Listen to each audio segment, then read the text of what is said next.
So it is a learned association that guys with muscles are, let's face it, pictured as stupid, right? That's the first kind of a association that the general public has, and based on movies where the bodybuilder acts all dumb, and the media, so forth, whatever. It's a learned association. But let me ask you a question. You have one place to live. So who's stupid? The person taking care of that home or the one who lets it go? See, our philosophy is to reverse that association. When I think of a muscle prodigy, I think of a little boy looking up to a Renaissance man who has it all. A jacked physique, intelligent like Albert Einstein, an artistic prodigy like Michelangelo or Leonardo da Vinci, a master of his emotions. Guy or girl makes everyone around her better, maximizes their potential, doesn't get angry but is able to reframe everything and use it as a learning tool to inspire. That's a muscle prodigy to me. Strength of body, strength of mind, strength of spirit. To incorporate everything that you want under one roof. That's what I always wanted for myself, to be the best at everything. And you won't achieve that goal if that's the goal, but if you shoot for the moon, you land amongst the stars. And so to get there is a matter of putting yourself out there and persistence. To make yourself a Renaissance man, to make yourself a Renaissance woman. That's a muscle prodigy. You see, there are muscles on the exterior, but there are muscles on the interior as well. Muscles of willpower, discipline, character. So who is stronger mentally? Someone who carves their physique into the way they want to look, or someone who lets it go? Someone who lets themselves turn into mush.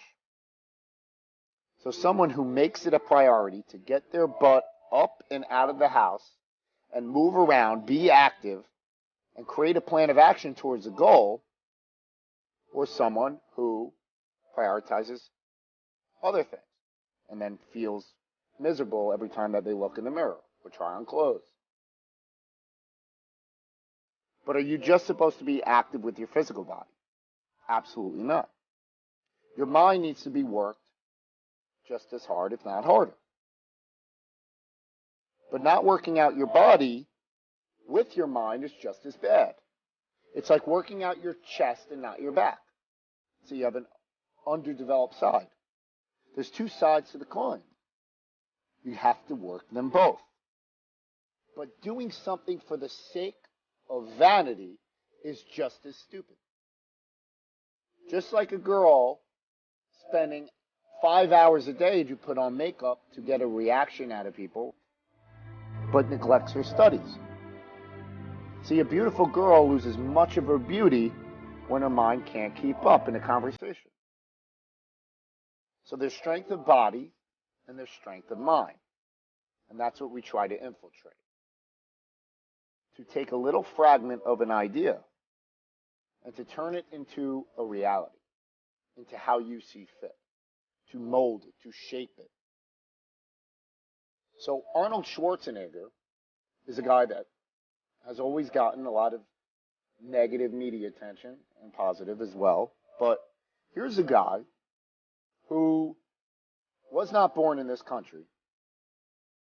Meanwhile, he speaks more languages than probably you do. And this is not his native language, and he was ridiculed for it. He has an accent. So he was told that he couldn't succeed in movies because of this accent. Now it's his greatest strength. Just like how he was able to succeed in bodybuilding and own the sport and create it into a sport. Before it was just like this amateur show. And he created it into this spectacular event that it just draws in thousands of more people every single year. And then Arnold took it one step further and said, I'm going to go into politics. There's a Republican who married a Kennedy. So He is the closest thing, really, that we have to a muscle prodigy.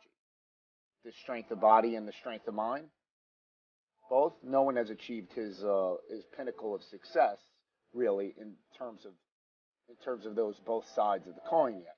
But he has flaws. What man doesn't? In my eyes, infidelity is a sin, and I'm sure him looking back on that, he knows that, and it has eaten him up inside. But no one's perfect.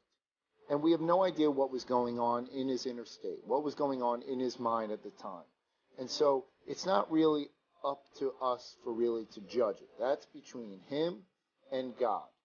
And in my eyes, he's done so many amazing things to outweigh the sin. So no one is perfect in their life.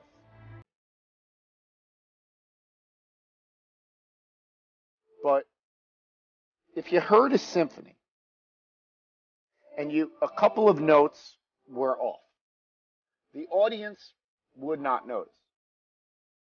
But the professionals in the industry would. They would be able to pick up on it. So how do you mask those?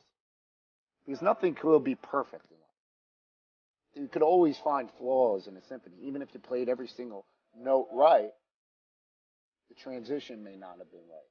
Or something, maybe the fraction of a second in terms of a delay there.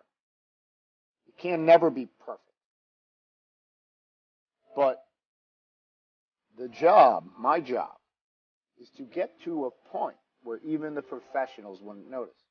And if you strive in that direction,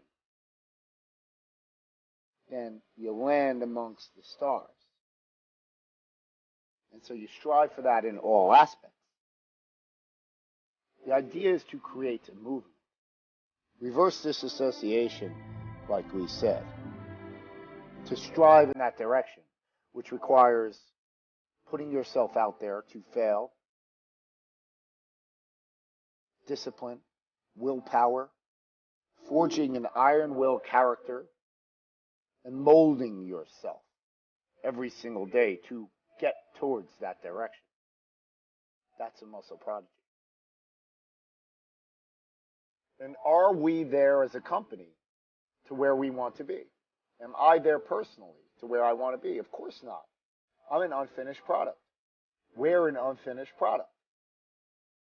But take a look at Starbucks, a small coffee shop in Seattle that charges 4 or 5 times the price for a cup of coffee that a normal coffee shop charges. Look at it today. Now, it is a lifestyle. People hang out all day at Starbucks. This was Howard Schultz's movement.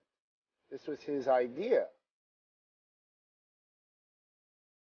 To take a fragment of an idea and to turn it into reality.